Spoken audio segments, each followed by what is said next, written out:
सभी बच्चों का विज्ञान की क्लास में स्वागत है। लेसन 12 घर्षण पार्ट 2 12.4 घर्षण बढ़ाना तथा घटाना। पिछले अनुभाग में आपने देखा कि कुछ स्थितियों में घर्षण अवांछनीय होता है। क्या आपने कभी इस पर विचार किया है कि आपके जूतों की तली खांचेदार क्यों होती है? खांचे जूतों की फर्श से पकड़ बनाते हैं जिससे कि आप चलते समय सुरक्षित रहते हैं। इसी प्रकार ट्रकों, कारों तथा बुलडोजरों के टायर भी खांचेदार होते हैं जिससे सड़क से उनकी पकड़ अच्छी बनती है। साइकिलों तथा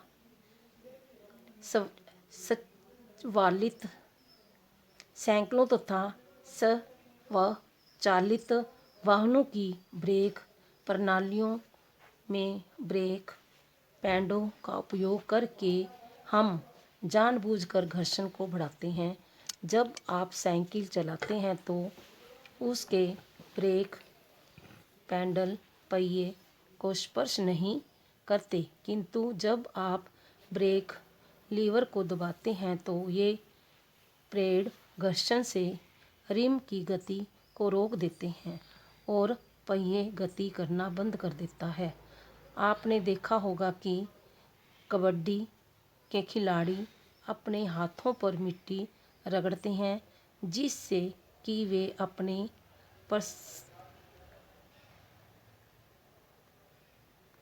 प्रसिद्धि की ओर अच्छी तरह पकड़ कर सकें। व्यायामी अपने हाथों पर कोई रुक्ष पदार्थ लगा लेते हैं जिससे घर्षण में वृद्धि करके अच्छी पकड़ बना सकें। यद्यपि कुछ अन्य परिस्थितियों में घर्षण अवांछनीय होता है, इसलिए हम उसे कम करना चाहेंगे। कैमरा बोर्ड पर आप महीन पाउडर छिड़कते हैं, क्यों?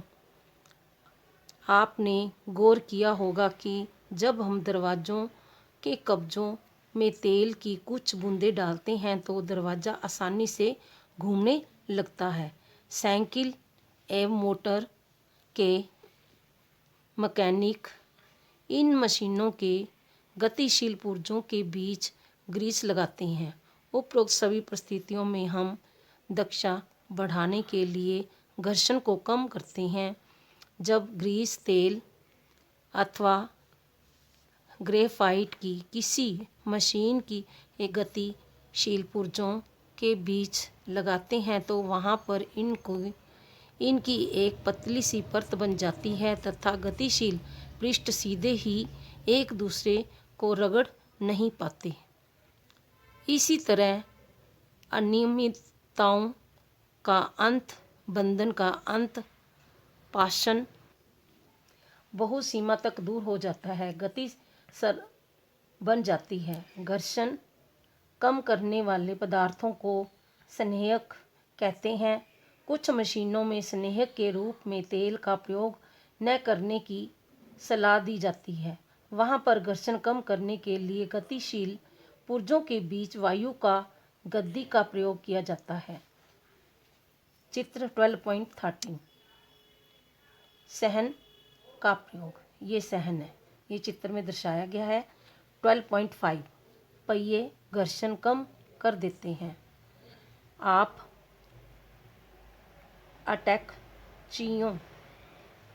अटैचियों एवं अन्य भारी सामानों पर रोलर जड़े देखे होंगे। ऐसे सामानों को कोई छोटा बच्चा भी सरलता से खींच सकता है। ऐसा क्यों होता है, आइए ज्ञात करें। जब कोई वस्तु किसी दूसरी वस्तु के पृष्ठ पर लुढ़कती है तो उसकी गति के प्रतिरोध को इलेक्ट्रोस्टैटिक घर्षण कहा जाता है। इलेक्ट्रोस्टैटिक घर्षण कम कर देती है। किसी वस्तु को दूसरी वस्तु पर सरकाने की अपेक्षा लोटन करना सदैव सरल होता है, इसलिए रोलर जड़ा सामान खींचना सुविधाजनक होता है। अब आप यह समझ सकते हैं कि पहिए के आविष्कार को मानव जाति की महानतम खोजों में क्यों गिना जाता है। चिंकू लोकनिक घर्षण सर्पी घर्षण से कम होता है, इसलिए अधिकांश मशीनों में संपर्क को बॉल बेयरिंग के प्रयोग द्वारा लोटन में प्रतिस्थापित किया जाता है। छत के पंखों तथा साइकिलों में धुरी एवं नाभि के बीच बॉल बेयरिंग का प्रयोग करके सामान्य उदाहरण है चित्र 12.16। जैसे ये चित्र दिए गए, इनके ये उदाहरण है। ये नाम दिया गया 12.16 बॉल बेयरिंग घर्षण कम कर देता है। 12.6 तरल घर्षण। आप जानते हैं कि वायु अत्यंत हल्की एवं विरल होती है, तब भी इससे होकर गति करने वाली वस्तुओं पर वायु घर्षण बल लगाती है। इसी तरह जल तथा अन्य द्रव भी इनसे होकर गति करने वाली वस्तुओं पर घर्षण बल आरोपित करते हैं।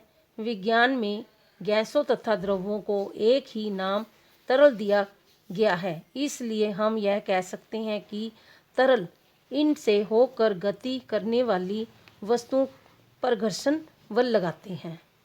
किसी तरल तथा आरोपित घर्षण बल उसकी तरल के सापेक्ष गति पर निर्भर करता है। घर्षण बल तरल की प्राकृतिक तथा वस्तु की आकृति पर भी निर्भर करता है। स्पष्ट है कि जब वस्तुएं किसी तरल में गति करती हैं तो उन्हें उन पर लगे घर्षण बल से निजात पाना होता है।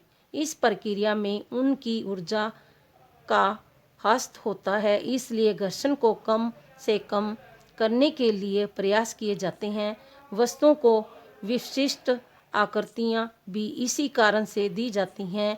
आपके अनुसार वैज्ञानिकों को इन विशिष्ट आकृतियों के विषय में कहाँ से संकेत प्राप्त होते हैं? वास्तव में उन्हें ये संकेत प्रकृति से प्राप्त होते हैं। पक्षी तथा मछलियाँ तरल में गति करते हैं। उनके शरीर का विकास इस तरह हुआ होगा कि तरल में गति करने वक्त घर्षण पर पार पाने में उनकी ऊर्जा का क्षय यथासंभव कम हो जाता है। आपने इन आकृतियों के विषय में छठी कक्षा में अध्ययन किया था। वायुयान की आकृति को ध्यान में देखिए। क्या आपको इसकी आकृति तथा किसी पक्षी की आकृति में कोई समानता दिखती है? वास्तव में सभी वाहनों के डिजाइन इस तरह बनाए जाते हैं कि तरल घर्षण कम हो जाए। चित्र 12.17 एक हवाई जहाज और पक्षी की आकृति में समानता। इस वीडियो को बार बार देखो, सुनो और समझो।